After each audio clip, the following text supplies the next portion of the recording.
At kapag pumupunta yung nanay namin, hindi ako sumama sa loob ng 3 taon dyan sa Malacanang. Dahil lantaran na doon ang inuman, ang paggamit nila ng cocaine at mga bawal na gamot.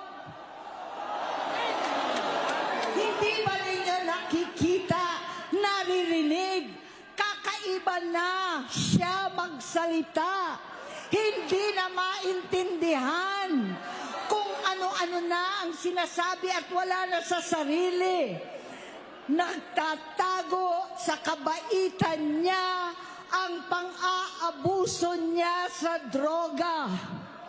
At nagbunga na ito ng mga nakakapinsalang maling desisyon. Hinayaan niyang kumilos ang mga nakatalibot sa kanya.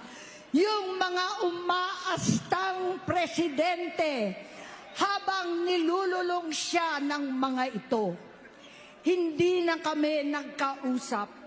Sa harap ng publiko, pinipilit kong magmukha kaming maayos.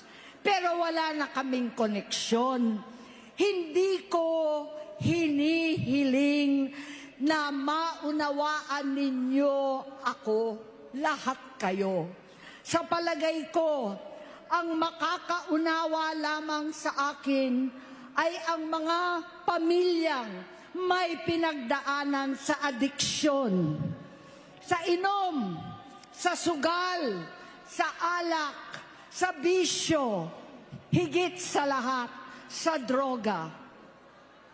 Pag hindi ko siya nakakasama, buong aking loob na ipasok sa institusyon, ipagamot, iparehab ko na yan. Pero tuwing maghaharap kami noon, hindi kaya ng aking kalooban na gawin yon. Tuwing magsasabi siya sa akin na magbabago na siya, hindi ko siya kayang tiisin. Hindi ko kayang ipagkait sa kanyang pagkakataon. At pagbabakasakali, umaasa ako at laging nananalangin na sana, oo nga, nagbago na siya.